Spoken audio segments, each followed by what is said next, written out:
بسم الله الرحمن الرحیم. راځو د ډرایور انسټالیشن ته. کله چې تاسو وینډوز انسټال کړو ستاسو کمپیوټر ډرایور ته ضرورت لري. ستاسو د کمپیوټر هر پروسس چې اجرا کیږي هغه یو ډرایور ته ضرورت لري. مثلا که تاسو ته ویډیو معلومیږي دا یو ګرافیک ډرایور ده چې هغه ته ضرورت لري. که اواز راولي هغه ساوند ډرایور لري. که وای فای مو کار کوي وای فای جلا ډرایور لري. هر کار د هر برخه د کمپیوټر یو ډرایور ته ضرورت لري.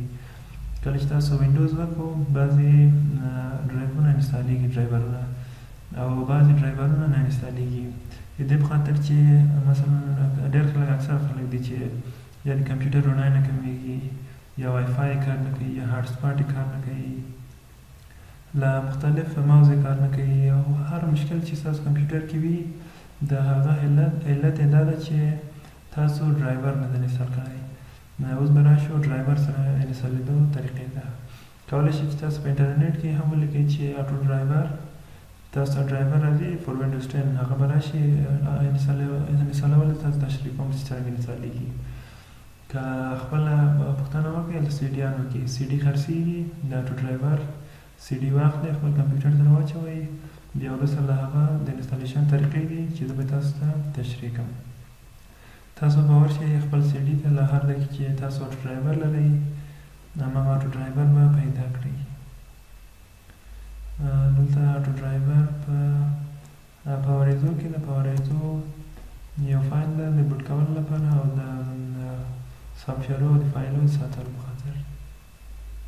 تاسو به راشئ خپل اټو ډرایور به پیدا کړئ. که سی ډي کې وي سی ډي ته ورشئ مستقیم اټو ډرایور پیدا کړئ او دلته به یې اوپن کړو. اوس اټو ډرایور اوپن شو. دا کله چې تاسو سی ډي ته ورشئ دغسې یو ځای تاسو راځي. دلته لیکلي چې ډرایورز انډیکس آف ټولز تاسو به د هغه اخري فایل چې دلته لیکلي ډرایور پاک سولوشن ډاټ ایکس زي په دې به اوکې کړئ. کله چې دا اوکې کړئ په اتومات ډول به ستاسو د کمپیوټر مکمل ډرایورونه چک شي. کوم چې ضرورت و هغه به تاسو ته لیست شي. تاسو به هغه اوکې کړئ تاسو به ټول انسټال شي. په دې اوکې کړئ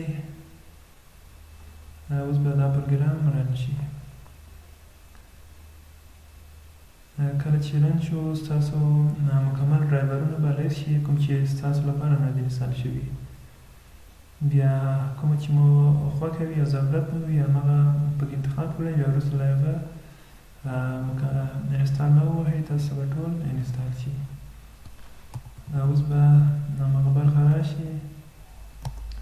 کله چې ډاټ ایکس زي فایل رن شو دغسې یو ځای تاسو راځي. دلته به تاسو ته ټول مکمل ډرایورو پسې سرچ کېږي چې ستاسو کمپیوټر کوم ډرایور ته ضرورت لري. هماغه ډرایور پیدا کړئ او ځان لپاره یې خپل کمپیوټر کې انسټال کړئ.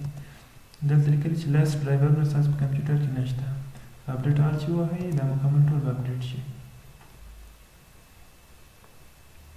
ځکه ستاسو کمپیوټر کې شاید مثال 15 شالي هر څومره چې کم وي هماغه ټول تاسو ووایي. بیا تاسو اپډیټ آل چې ووهئ بیا تاسو یو صفحه راځي دغه صفحه دا صفحه چې راغله سټارټ انسټالیشن ووهئ. سټارټ انسټالیشن چې ووهئ ستاسو ټول مکمل ډرایورونه به انسټال شي. که ستاسو کمپیوټر بایومټریک لري بعضې کمپیوټرونه د ایچ پي کمپیوټرونه چې یو ځای لري هغه ته تاسو فنګر پرنټ په شکل باندې هم تاسو کولی شئ چې خپل کمپیوټر بند کړئ لکه موبایل باندې هغه هم دلته مثلا په دې ډرایور کې شته. که ستاسو کمپیوټر یې بعضې پروګرامونه نه لري هغه بیا تاسو ته نه راځي.